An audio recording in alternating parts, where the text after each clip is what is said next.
Greetings, ladies and gentlemen. This is the Visionary Dawn podcast. I'm your host, Huba, and this is my co-host, Daniel Meany. You can just call me Meany during the show. Glad to be here, Nick. Yeah, thank you.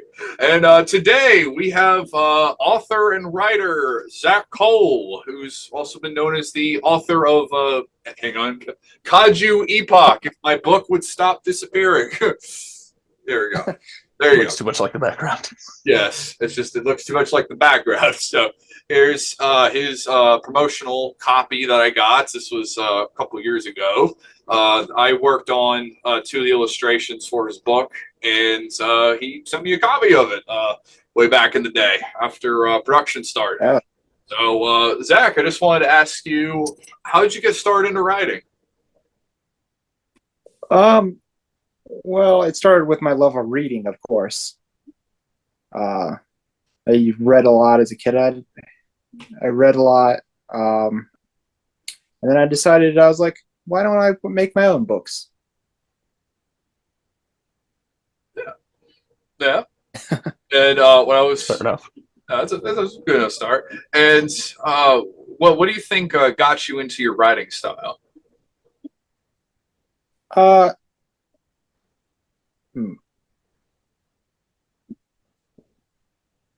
Into my style, it took a little doing, but I started out with kaiju books like Project Nemesis and those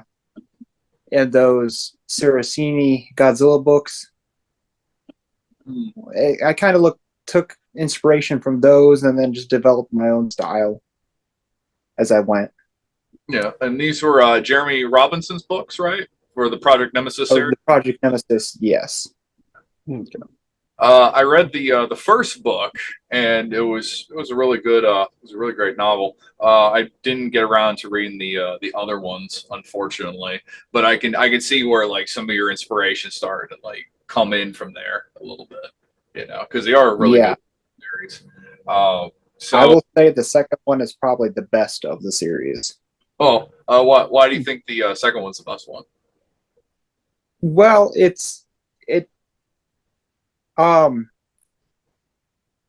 well, there's more monsters, of course, and more action, and it's just really well written. I'll have to go check it out and pick it up sometime. Do you want to move on to your question, Meany? Well, I didn't quite know how you wanted to switch it back and forth, honestly. But going back to the Kaiju Epoch is the name of your current release, the one you're. I'm just making sure I caught the title. No. Kaiju Epoch is from a while back. A while back, okay. So what is the title for your new the book that you just finished that just came out, or what you were working on right now, and just kind of what's the, I don't want to say elevator pitch, but the gist for it and everything, just so we can link it for viewers and everything. All right. I haven't had a release in a little bit, honestly. I've got a lot in the works. I've got a works and a lot that's just slow going in the editing phases. But my one that should be coming out fairly soon is my fourth Jeremy Walker book. The fourth in the series, which is Kaiju Epoch, takes place in the same universe. And then I have a few others in the works, and I have one that I'm writing right now. Well, actually, no. I had a release this year. Hang on a second. That's all good. I was about to say, Nick, didn't you tell me he just released something this year? Oh, so awful. Asking this now. That's good. So I said he was working on something for Kaiju Epoch, it's in its universe. So it's okay. So it's part of that series line was like his latest thing he added to it. So that's like I should have like mentioned that. Sorry. That was my bad. That was my bad. Okay. So, Yeah. Okay. Yeah. I just released a sequel to my first novella, was which is Tsuchigumo, and then this was Chimera through Raventail Press. I have actually heard of them. Okay, we need to have like a whole section on your encounter with them and how that went and everything. But before that, let's get a little more background from you then, because it sounds like you've been like you said you've got a lot of stuff in the works right now. You're still in the editing for other stuff. So I guess moment of bragging time for you. Like, what have you gotten out already? Series wise, I know you said you've got 3 of the Jeremy Walker books out right now. You have the other another novella as well. So I mean, what does your full catalog look like right now? 7 books. Hang on, I can look this up real quick. Okay. And of course the reason I ask as well is like, you've already mentioned in a few places where it's either a novel or a novella. Some of them have been ongoing series, others some like kind of one shots for just plot line stuff. Do you tend to favor one format or the other, or is it just one of those, as the story develops, so does how long it's going to be? That's exactly it. It's just however long it is how long I keep it. I try to go as long as possible, but I don't want to drag things out if it doesn't need dragged out. Yeah. There is a fine line, I think every writer walks between all of the detail that we come up with and think we should include versus what's kind of pertinent to our actual story. And honestly, the fun of writing is getting to kind of play jump rope with that for a while. Or at least finding, especially I found with writing shorter stuff, you learn very quickly the kind of details that people either aren't interested in or the ones where you can be a little more vague and stuff. Anyways, let's not get too far off track in that. We'll talk about writing processes and stuff here in just a bit. So, I mean, with 7 releases and stuff, you said you've gotten a recent one, a recent release done with Raven. Is it Raventail? Yeah, I believe it's Raventail. Okay, sorry, I was just double checking that. Okay. So they're the latest. How did you start publishing your stuff, and kind of how has that evolved through your career so far? Well, Matt Denyon of the Atomic Rex series and other stuff I'm blanking on. He referred me to them because they approached him first or before me, and he referred me to them, and so I re-released a book, my first novella, through them, and then I let them publish my sequel to it. And I have another one in the works that I'm probably going to publish through them. Oh, wow. So overall experience with them so far sounds pretty good. Yeah, it was a little rocky there for a second, but I think it was just all a big misunderstanding, and then it all got smoothed out and everything's good. Gotcha. Awesome. Cool. So what about before them? Did you just self-publish through like the Amazon Kindle route? Did you play with that at all, or some other means? I did do the Amazon self-publish for a while, and then I came in contact with Wild Hunt Press, and they released my 3rd Jeremy Walker book, and we're working on getting the 4th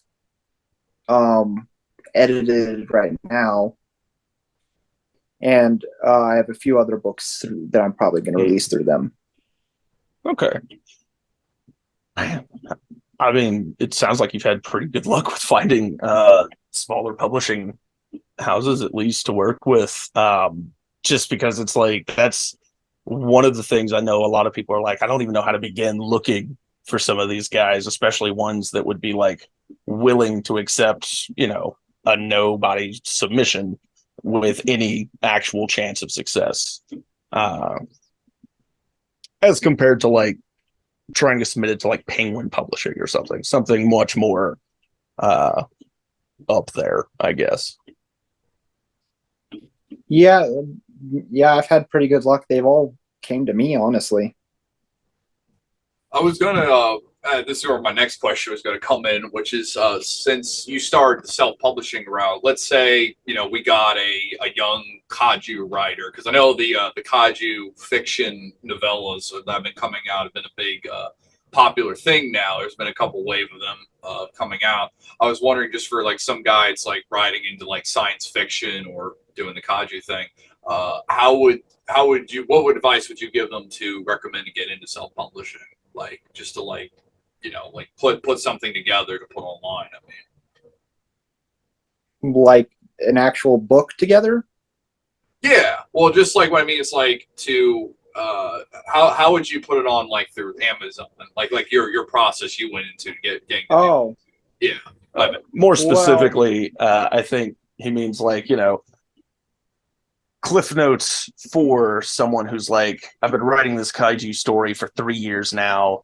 I've had multiple editors kind of look at it on, their own time, small time kind of stuff, and I want to just get it out to the public. What would be your recommendation to them? I think Amazon Publishing is a good start. That's where I had my start.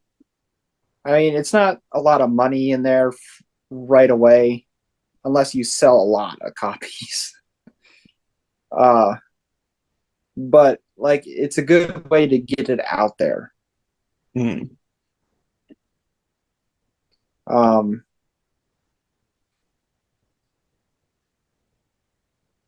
Sorry, thinking. You're fine, man. You're fine. I don't really know what else to say besides that. That's a good way to start. But if you're not into that, I'm sure there's other self-publishing areas you could go in. But self-publishing isn't bad if you're not in it for, to get rich.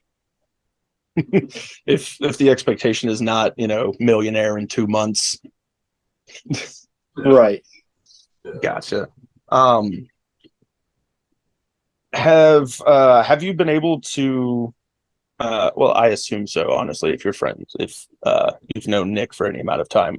Have you been to a lot of the convention circuits? Have you sold stuff like from artist alley tables, anything like that? Beyond just like digital releases and stuff online? I have not. I was thinking about it for All Monsters Attack coming up in May, but I don't know if my comic will be done in time.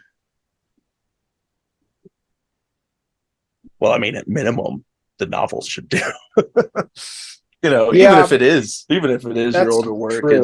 It's one of the one of the main reasons I ask, and this will be something honestly we talk about probably a lot more in another episode.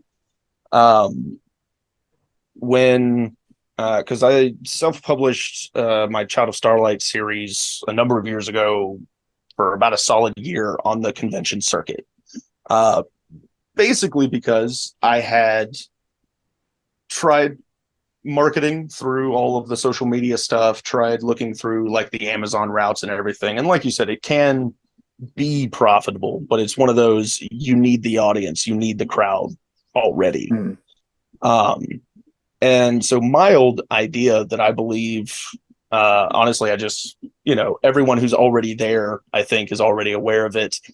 Me as someone who was not really able to attend a lot of conventions growing up, I mean, every kind of fan is at the conventions. We were at basic comic local comic conventions, and me and another writer were selling short story booklets and stuff at the time. And it was mostly the idea is, you just got to get to where the audience is. All of the people who read fantasy novels, are the same people who are probably watching anime and all the stuff. That's true. And it's one of those a mild hurdle I had is that most conventions are not marketed as huge conglomerates of pretty much every nerd fandom you can think of, but I mean it's all a little bit there, honestly. And I think at convention settings especially, you have the very unique and also very lasting interactions with individuals, no matter how brief. And if you're able to get prints of your work, that is the caveat, or even just have maybe a couple hundred prints or something, and because you've already got the digital links, so it's one of those, hey, I sold out of all my physical stuff the first day. I'm still here talking to you guys though, because I can still promote it digitally and whatnot. Just a avenue of thought that we've been going down. So I didn't know if you'd been there, if you'd had thoughts. So it sounds like you're probably already on a similar train of thought though, with going to it. Because I mean, Nick's told me about G Fest for years, and I mean, I can't imagine kaiju authors not there. Oh yeah, I went in 2019, and the artist alley tables were awesome. There was kaiju authors there, kaiju artists there. It was a blast. If I remember, Matt Denian was there too, I think, right? The Atomic Rex author. No, not in 2019. He hasn't been there in a little while. Oh, not bad. Raphael Cornelli of the Daikaiju Yuki series was there. Okay, that's who I must be thinking of. My bad. Yeah, that's that guy. Because I was. It's weird because I remember I heard he was there, and then I heard I think if I remember from Andreas, he said that Matt Denian was there. At least I thought he was. So. He wasn't there. I would definitely remember if he was. Oh, that's all good. That's all good. Well, I mean, as long as we're talking about cool people at conventions, as a writer especially, what was, I guess, the coolest famous person you met in your field for it? I mean, it sounds like you've haven't gotten a recommendation from his name's already slipped my mind, the Generator Rex from it. So sounds like a cool guy to meet, period. There's so many. I don't mean to cut you off. No, you're fine, man. But just what stands out to you? Who was definitely the coolest guy or girl, whatever? I don't know. There's a lot of cool people that I've met, like Matt Denian, Andre Perez, Nick. Nick's pretty cool. Thank you. And I've even talked a lot with Jeremy Robinson of the Nemesis series, and he's super cool.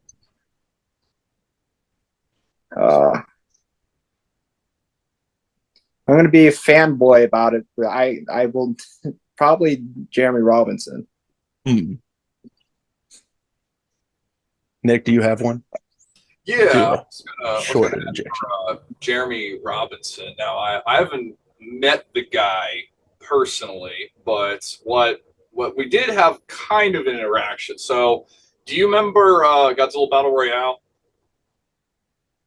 The game? No, the movie, the Billy. Oh. And I was I played Zigra in the movie. So when it was coming out, the only time we talked was when we did the premiere at G Fest. It was in 2020, 2014 or 2013, and I believe he was there at the screening. And then afterwards, he posted a thing online saying like, "I loved every minute of this. It was like amazing. It was a love letter to the fans." And Billy replied something back to him and said like, "Oh, I'm so glad you loved it." And then I said something to Jeremy, said, "Hey, I'm glad you loved it. I was one of the actors in the movie. Really big fan of your first novel. Had a blast." And he said, "Oh, thanks, man. Like, come read the rest of my books." And yeah, he sounded like a really nice guy. He sounded really chill. So Oh, He's nice. super cool.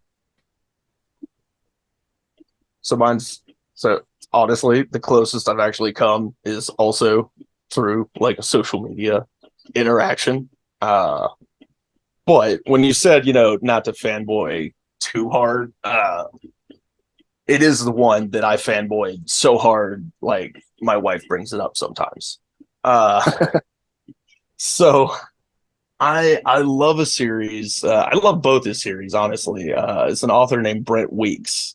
He did the Night Angel trilogy that now has a fourth one coming out, and the Lightbringer series that starts with like the Black Prism. The magic system in and of itself is a whole video, Nick, by the way. It's referred to as drafting. It's based on the light spectrum.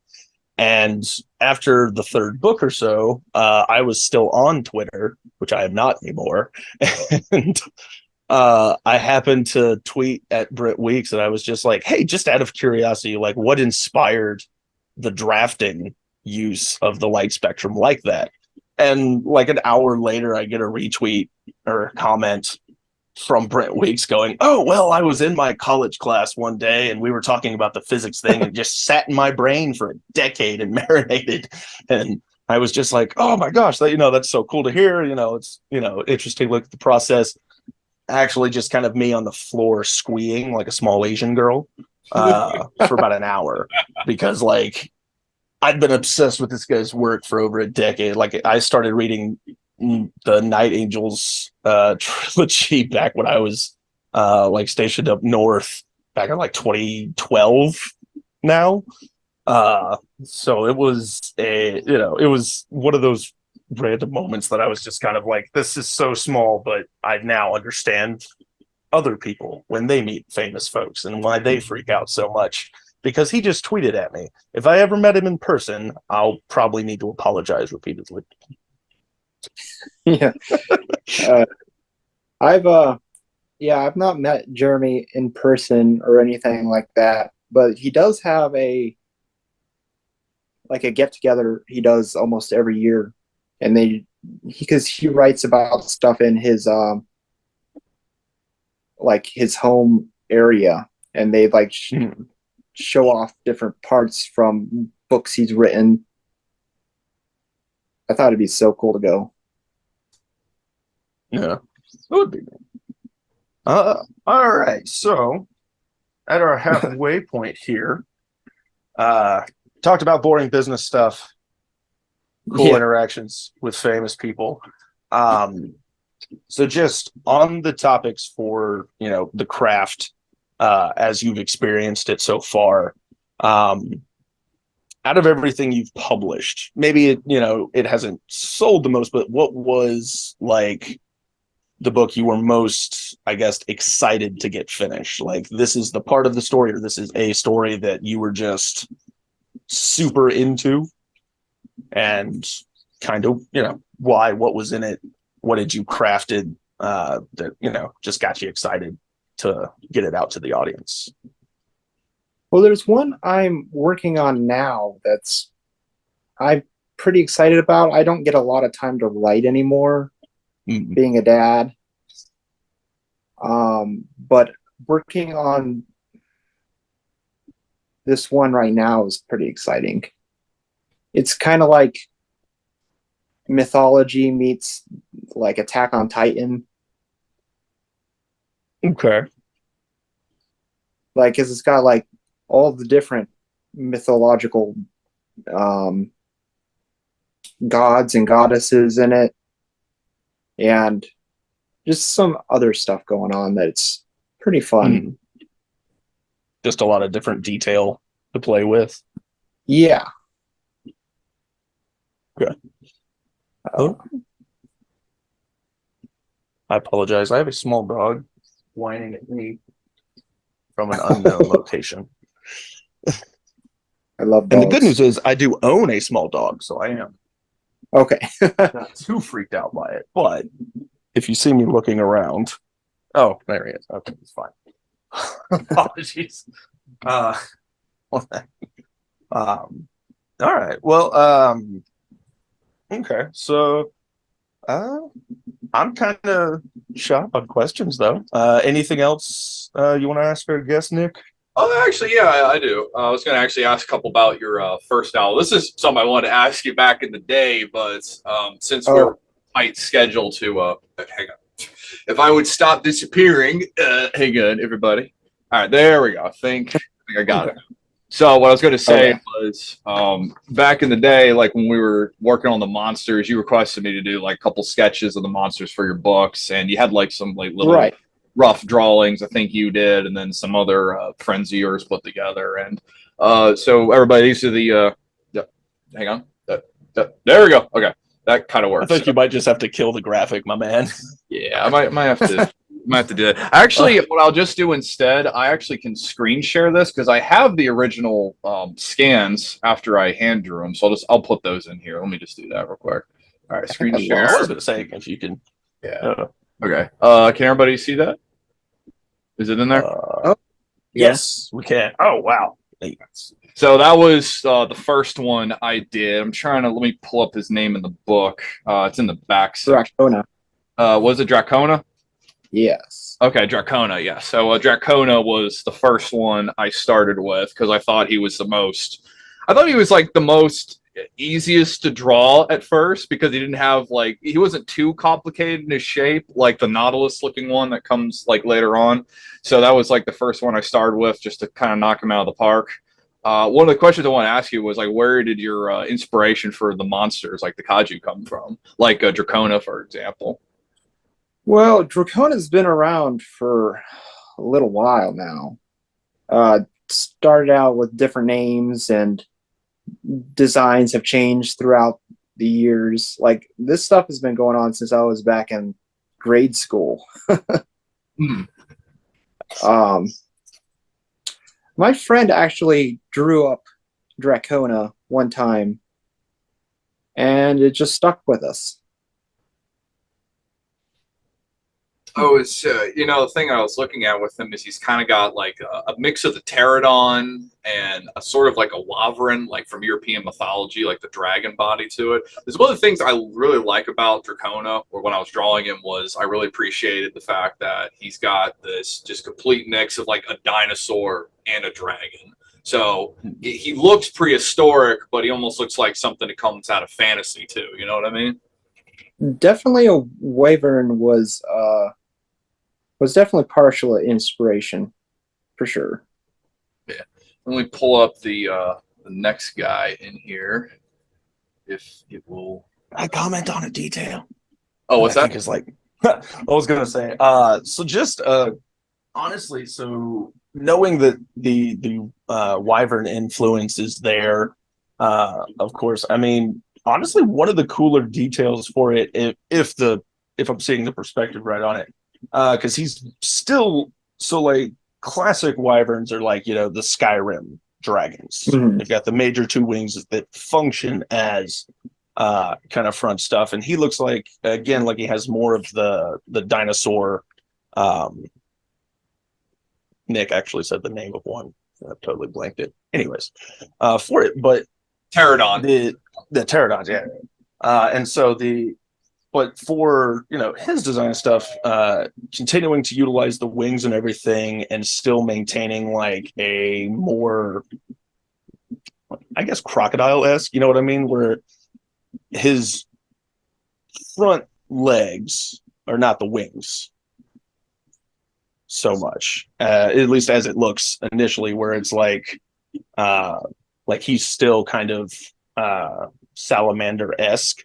And he's got the pterodon wings in the front still, with those front legs and everything. So I don't know. It just initially the design stands out to me with that, just because you don't see many of them that keep the to the ground body style when you go for the 2-leg and 2-wing combos. It's just really cool.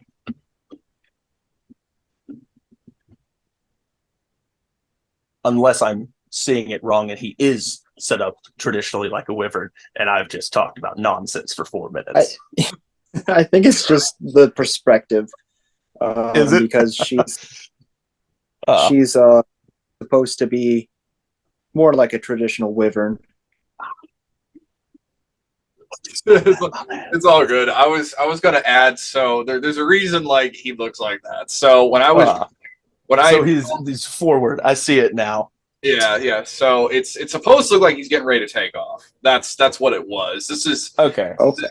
Yeah, this was right after high school when I was in community college, and I started on this, and I was still honing my perspective on it. So I was going for like, let's make him look like he's getting ready to take off the page, and then that's what I did. So his legs are kind of hunched out like he's getting ready to fly, and the wings are spread back. Let me move over to the next guy here, and this is Zorax, right? Oh yeah. Zorax. Now this one was a really fun one because this one makes me think of a mix of like a hornet with the tail and obviously some Megaguirus influenced appearance in here a little bit. Daniel, since you don't know who Megaguirus is a giant mutant prehistoric dragonfly from Godzilla vs. Megaguirus.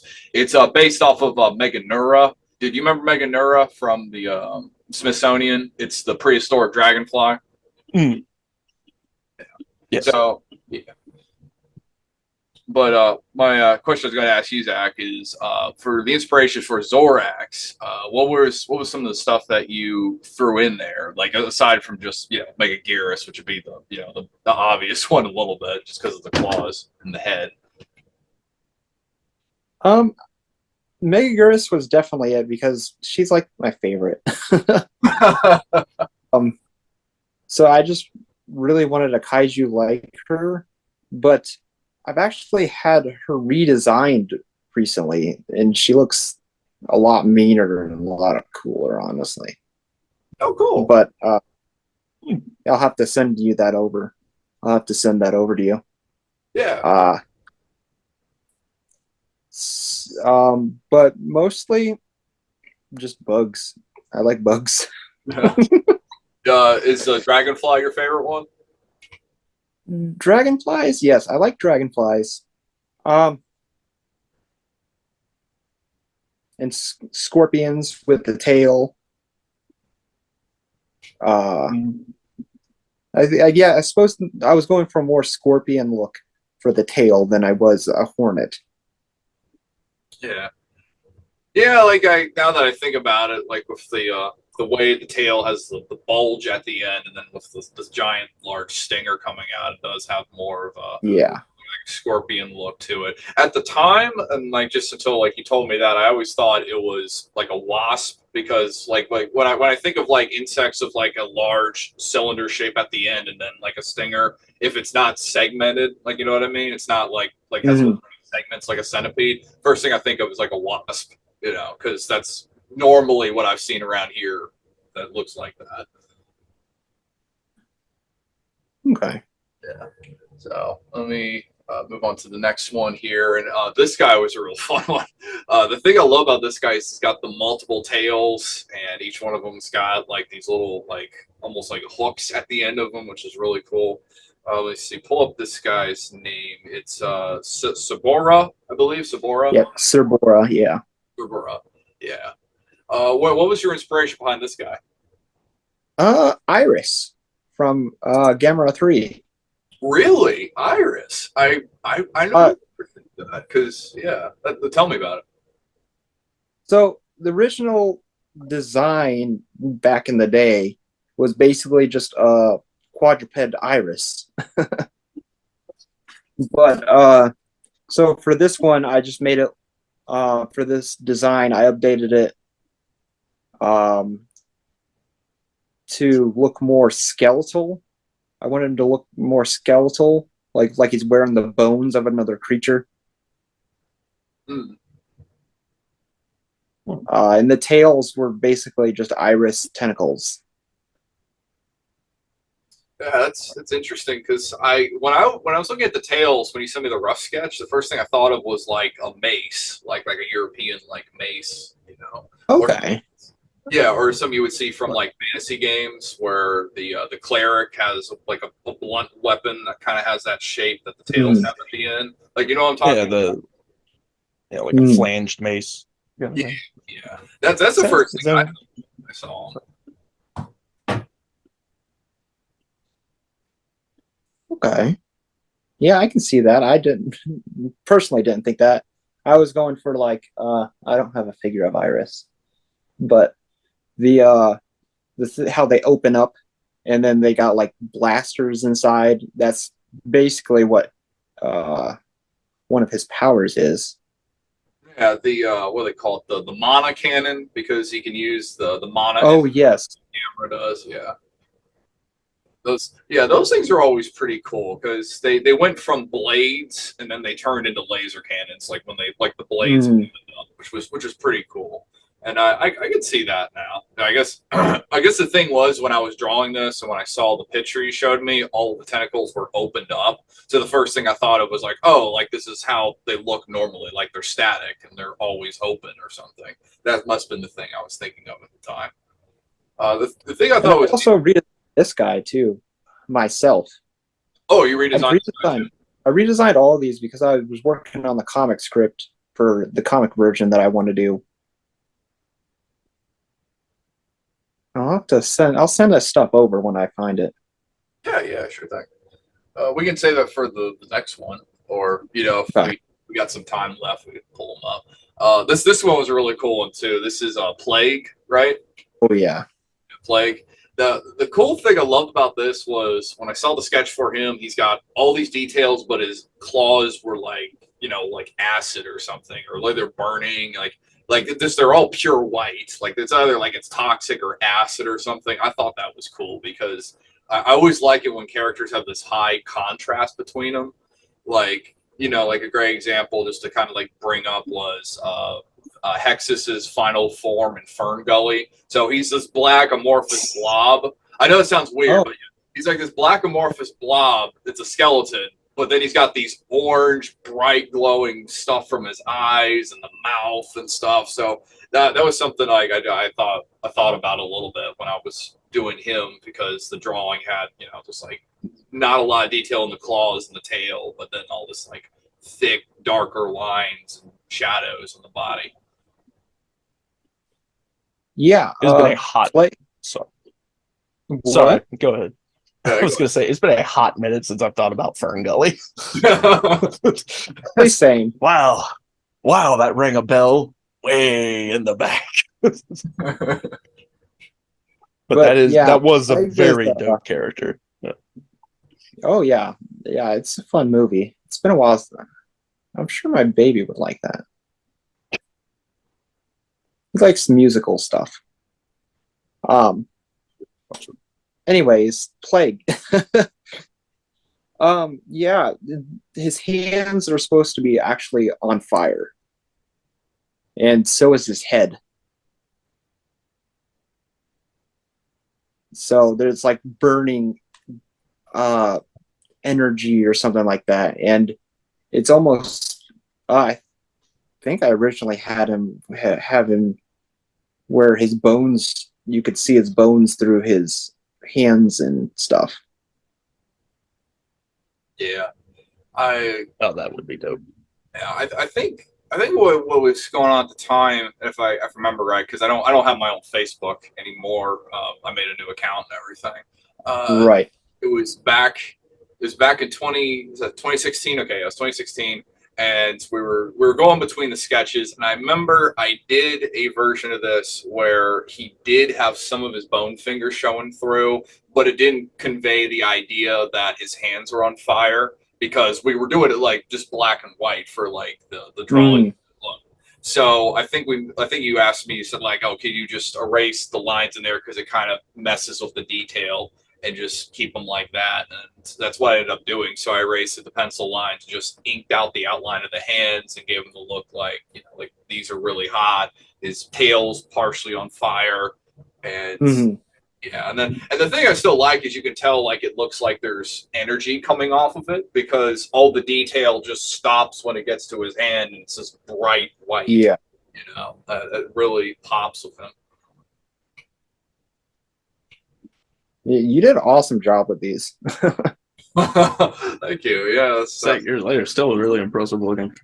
yeah, it's crazy because I was when I did this at the time, I thought like I don't know if he's gonna like these. Like I don't know. Like I'm my own worst critic. Like it's like every creative writer or artist. We're kind of our own worst critics on our work. So that time has passed. I can say like yeah, actually I think I did okay. I think I did good. And this was the most frustrating one to do out of all of what it was because I saw the sketch you sent me of him, and I was looking at all the tentacles and the claws and all that. And I was like, oh God, how do I draw this thing and make it look cool? Like, because the sketch I saw that you had him in, like it was a good sketch, but I wanted something that was I don't know. I was looking for something that was gonna like really show like the amount of strength that this thing has because it had all these tentacles and these claws, and I thought of the idea of it almost like getting ready to like charge or like maybe like swimming or something, and it's got these claws here, and then the tentacles are shooting out, just to show like how fierce and aggressive this thing is, and I remember I had way more tentacles than that on the pencil sketch, and I erased like 15 of those, and then I put the thing in, and it took me actually 2 days to finish that damn thing back then because I was trying to figure out how to do that. But my question about this guy though, I've always liked this one because he looks like a nautilus to me, and I've always loved the nautilus because I always thought they were like as a kid they were one of my favorite deep sea animals because I always loved the shell, the tentacles, and the eyes. What's your inspiration behind? Let me pull up this guy's name real quick. It is. Hang on. This is Wraith. Wraith. Yeah, that's Wraith. Yeah, there we go. Yeah, Wraith. What was your inspiration behind Wraith? Well, this one I think was like a pill bug, and like it's got a mandibles, so kind of like the Megasuchi from Jeremy Robinson's Project 731 book. So kind of like it's been a while since this one. This one's a newer one too. Yeah, it's I never thought of the pill bug thing. Like I was like, I guess back in the day, I never really asked you much about them because I just kind of thought like, okay, like let's get these drawings pumped out and go. And the thing I was mainly focusing on was like, hey, does this look good? Does this look good? So right. I definitely see the pill bug thing, but I also see like a little bit of like the isopod, like the deep sea isopod. Okay, yeah. Well, I was going for a little more Lovecraftian too, with the tentacle, all the tentacles, all the tentacles.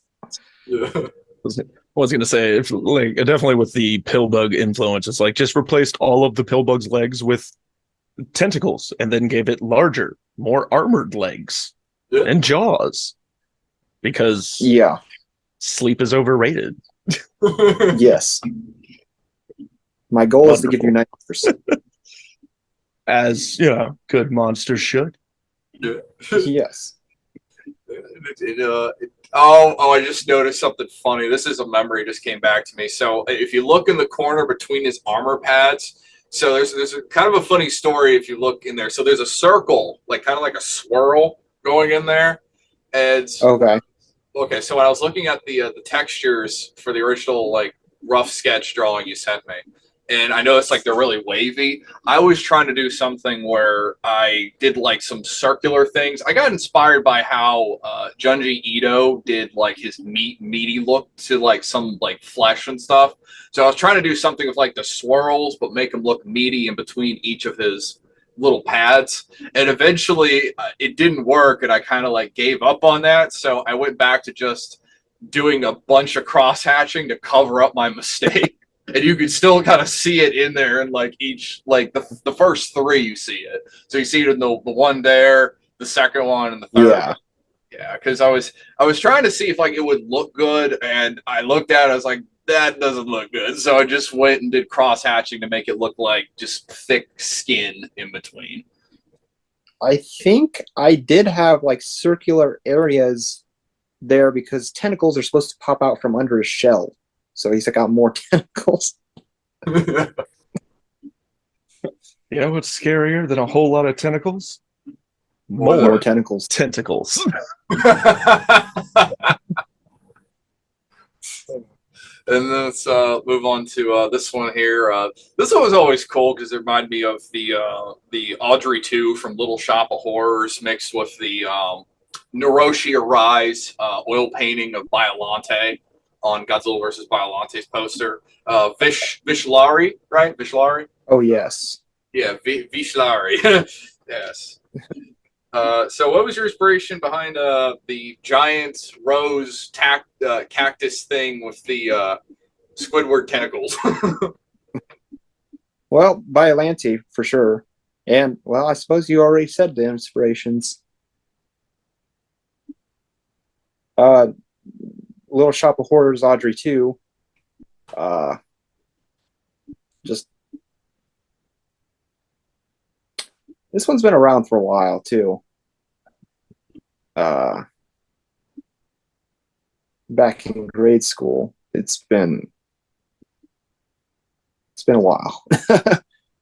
Well, one thing I've been wondering is the legs. So Biolante doesn't have any like real feet exactly. Biolante's just got a bunch of roots at the bottom that she kind of moves on. I was wondering for like the feet there. It kind of reminds me of how like elephants, like elephants got like these really big like legs with like spikes out. I was wondering like if maybe it might be inspired by elephant legs, maybe for the bottom. A little bit, yes. I was going for more like big, thick, like stalks.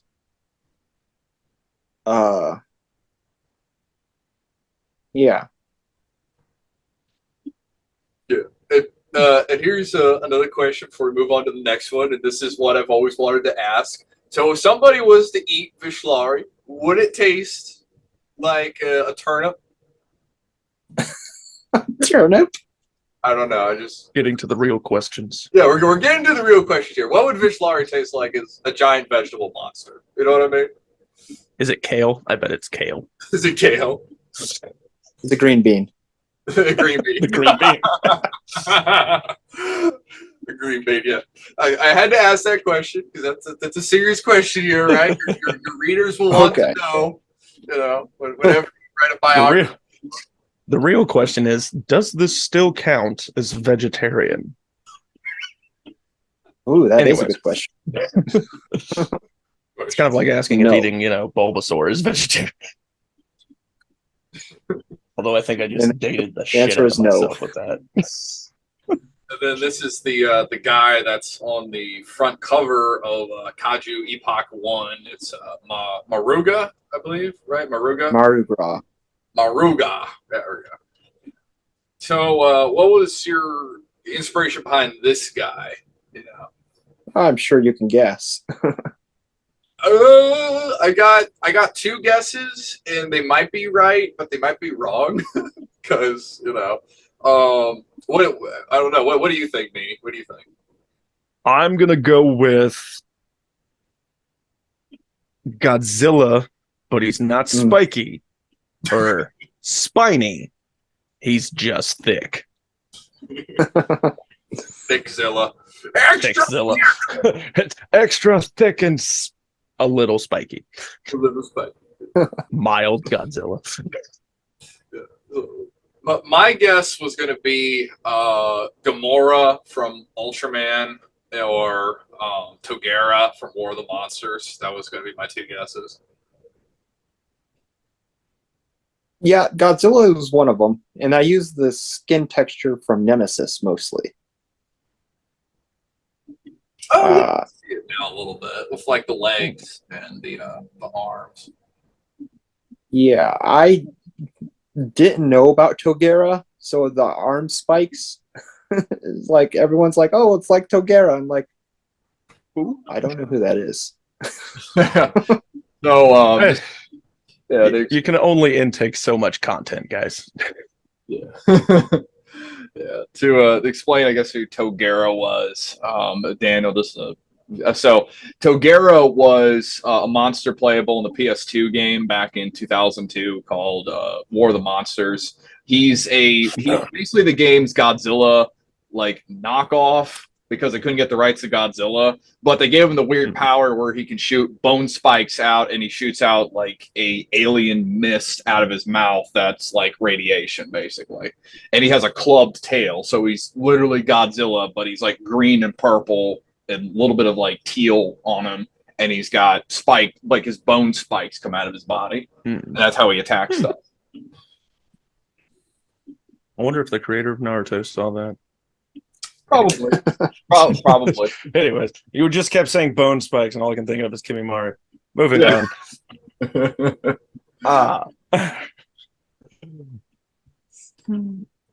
Would you say Gamora was a little bit of inspiration for the head? Because like the thing I think of sometimes when I look at him is how Gamora's got the U-shaped horns and then the horn on the nose. I might get what's the word? Attacked for this, but I'm not an Ultraman fan.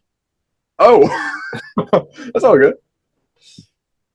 So no, Gamora wasn't, but I can see that a little bit.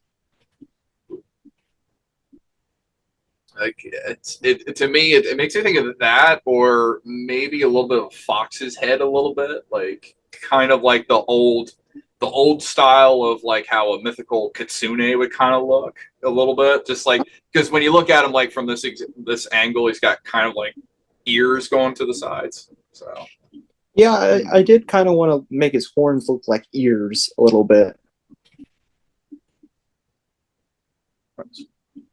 And he's the main monster on the front cover fighting Zorax, who's in the background behind me.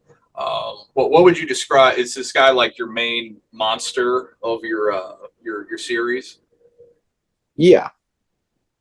How would you describe his character? Like, I guess, like if you could describe his personality in some way. It's been a while since I've written these.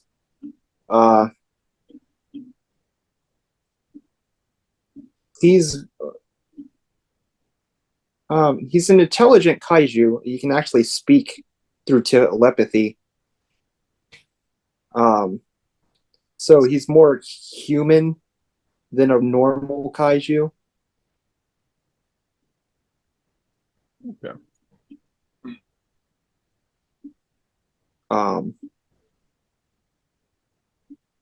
Yeah, that's what I can think of. I actually, I don't want to immediate like pull us too far away from the design discussion, but will you give me 5 seconds? Small dog. Anyways, one of the things I was kind of curious from a writing standpoint, especially, and I know we don't want to hold you up too long, but for like when you're qualifying it as kaiju fiction fantasy for it, it's going to be a kaiju novel.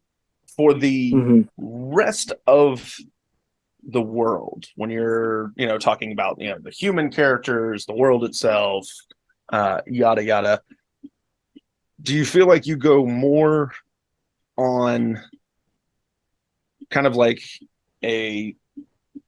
genre wise, do you feel it blends more with like sci-fi over horror because it's more of a or does it just kind of depend on how the monster comes out, or do you try to maintain classic horror monster use with the kaiju characters themselves? Granted, some of them don't apply, they're giant, so having it jump out of the shadows is not quite in their repertoire. But the more on, I guess my question is, where do you lean as a writer when conveying them in the story? Are they like an obstacle to overcome, work around, something that can be understood if, eventually more sci-fi route?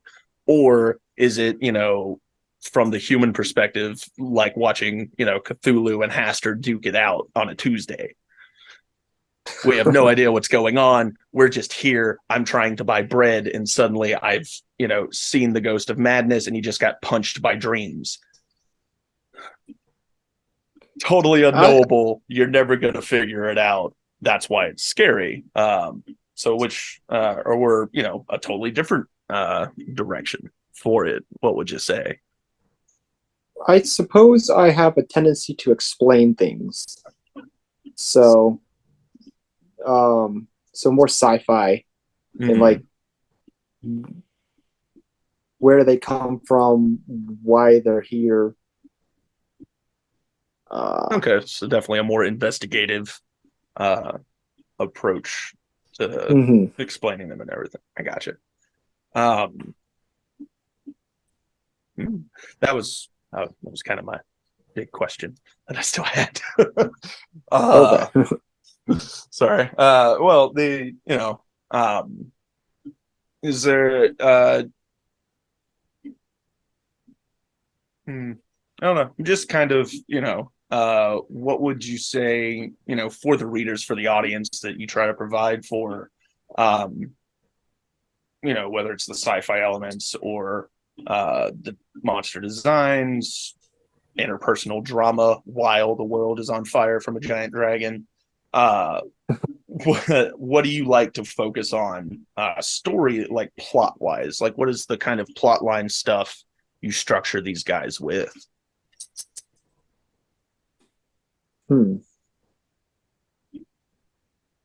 Like, I try to make it about the monster as much as possible, but there's only so much you can do. You have to have human characters. You can't just focus on the creature. So I always have something for the human characters to do, whether it be with the monster or other monsters. They need to be as relevant as possible, and they're just not there to, I guess, just witness destruction. So not quite. You don't want them to be, spectators to the whole thing, right? Just relaying the information. It's like, we were reporting from Channel 7, but they were stomped on. So now reporting from Channel 6. The continuing coverage of 85's monster attack. We recommend just not going over there. If you had a job there, it's not there anymore. Okay. I was just, curious on, what else you like to put into it and focus on when you're writing the stories and everything. It's kind of all I've got for you, man. It's been really informative. Honestly, I need to go buy a bunch of your stuff now. Thanks. Go from there. As well as, like, just I think we need to definitely have a whole video with Nick just designing giant monsters. What can go into that process and everything. Definitely a good follow-up to that would be fun. This and everything. So anything else, Nick? I was trying to see if there was. I think that's all of them. I wanted to say there was one more I might have skipped. Let me double check in the book real quick. No, that's all of them. Okay. Yeah, we covered all the monsters for the first book. Let me see what. Right, the Blue Moon series. That was something I was going to bring up. So your Blue Moon comic series you're doing right now, right? Oh yeah. Oh yeah. Yeah. You want to talk about that just real quick before we head off here? It's an adaptation of my Blue Moon novella. I don't know if it's a novella or a novel. I don't remember the word count. But right now I'm I'm working on getting pages done. It's out of pocket, so it's very slow. It's a slow process, getting pages done, because I have to pay for it myself, and I can only have so much money. The constant struggle for every small creator. Yeah. But it's on Webtoon right now. I've got about 5 episodes out. They vary in length. It's about 20 some pages, maybe.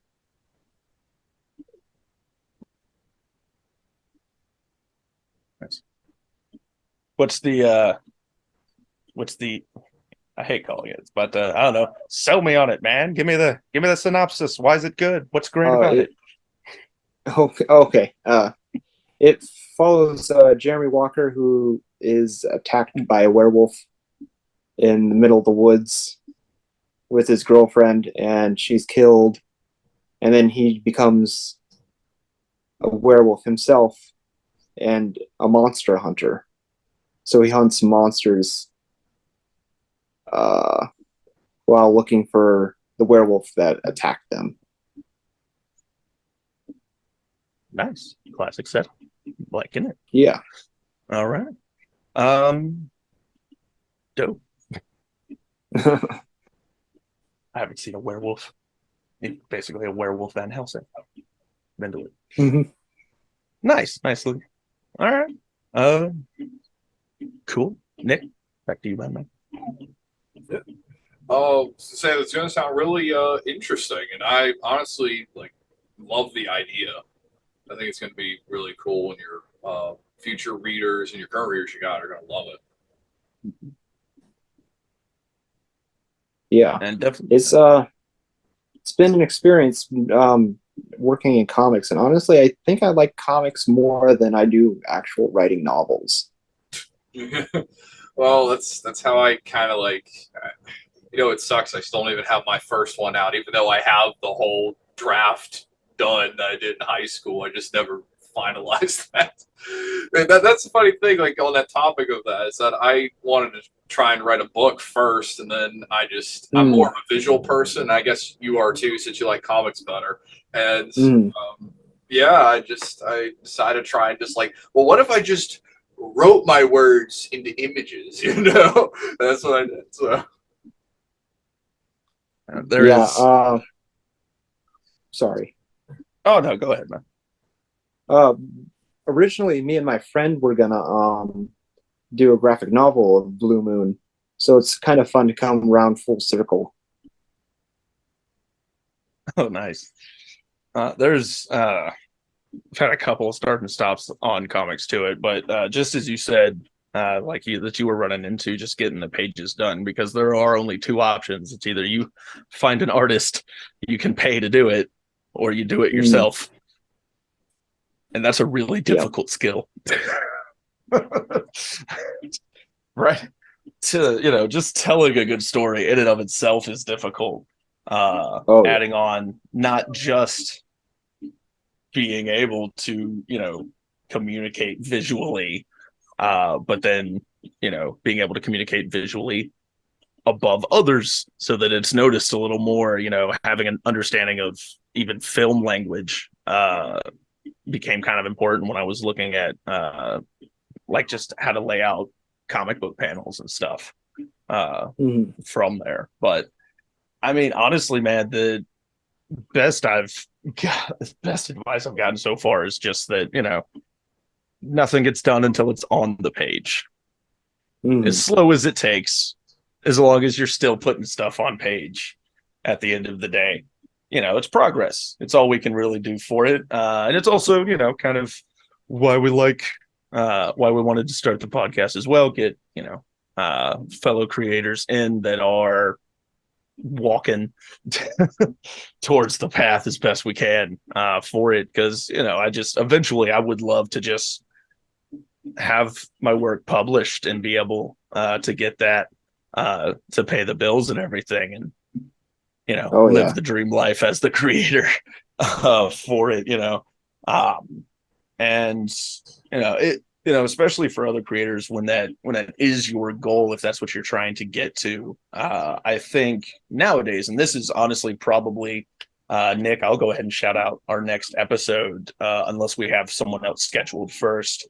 But one of the episodes me and Nick are working on is looking at taking it one step at a time. What it's been like for us to have done that.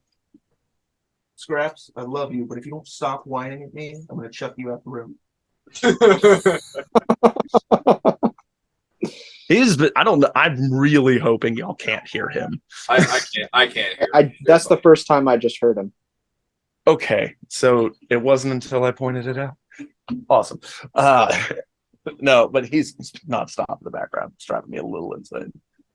But we wanted to look at just the different ways we can improve that and everything, and honestly uncover a lot of the stuff that kind of hampers our progress. Just a minor detail to throw on for advertising. One of the big things about selling on Amazon is if you want to run advertisements on Amazon, if you want to get your book seen outside of basically just organic sponsor advertising through Amazon, at least at the time, it was for 1 month, it was $500 to run one ad. What? And it's one of those things of like, I ran into so many courses that were like, you have to run these ads, and you should be having 3 or 4 of these ads. And at no point in these freaking videos did it mention that it was hundreds of dollars to run one ad just for the month. And that's and the hope is for most of these guys that basically you push your sales enough through the investment that way that it recoups by the end of the month. Or like the end of the next month or so. And, that system does work if you have 10 grand laying around. Right. I don't know many people in my social circle that have 10 grand just kind of laying around. So the rest of us in the realm of possibility have been working through just, the social platforms you can use and yada, yada. So without giving too much else away for that episode, Zach, it's been awesome to hear your story as well, man, and how your career has gone so far. And I hope, we'll see more from you in the future, and we'll get you on again here for a follow-up and probably that monster design talk. Okay. Go from there. What say you, Nick? Yeah, I'm down. Let's do it. All right, man. Well, I don't know if you have an official sign off, Nick. Well, I kind of do. So I just go to well, this is the end of our podcast. Hope you all enjoyed it, and thank you, Zach, for coming on and telling us about your books and about yourself. Hey, yes, no problem. Very much agreed, man. Thank you so much for coming on. But I just have one question, Nick. Why did your voice raise an octave when you started saying that? Oh, why did my voice raise an octave? I'm messing with you. I actually don't know. I don't. Maybe it's my voice acting techniques are coming out. You know what I mean? It's secretly you just want to be a news correspondent. That's all it is. All right. Yes. I want to have guys. A transatlantic accent eventually. Anyway, but coming to you live from the East Coast. This has been Meanest Media. This is Meanest Media.